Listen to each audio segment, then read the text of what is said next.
একটা সিদ্ধান্ত বদলে দিতে পারে ইতিহাস। ১৭৯৩ সাল ফ্রান্সে তখন রাজতন্ত্রের পতনের পরে চলছে ভয়াবহ অস্থিরতা। রাজা ষোড়শ লুইয়ের শাসন শেষ, কিন্তু চারদিকে চলছে মৃত্যু মিছিল। গিলোটিন যেন প্রতিদিনের বাস্তবতা হয়ে দাঁড়িয়েছে। হাজারো মানুষ রাজদ্রোহী নাম দিয়ে মৃত্যুদণ্ড পাচ্ছে। ঠিক এই ভয়ঙ্কর সময়ে প্যারিসের এক সাধারণ মেয়ে চার্লট কর্দে ইতিহাসের মোড় ঘুরিয়ে দেন।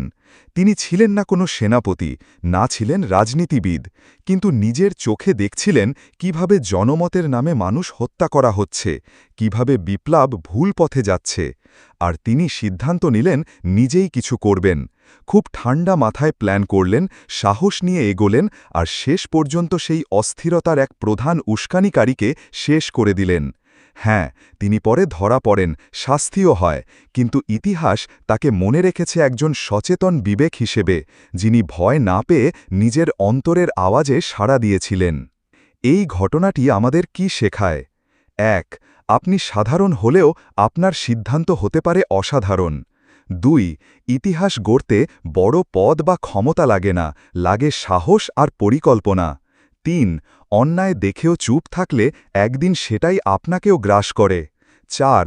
একা হলেও সঠিক রাস্তায় হাঁটলে আপনি আলো হতে পারেন অন্যের জন্য। ৫. ভয় নয়, দায়িত্বের বোধই মানুষকে বড় করে তোলে।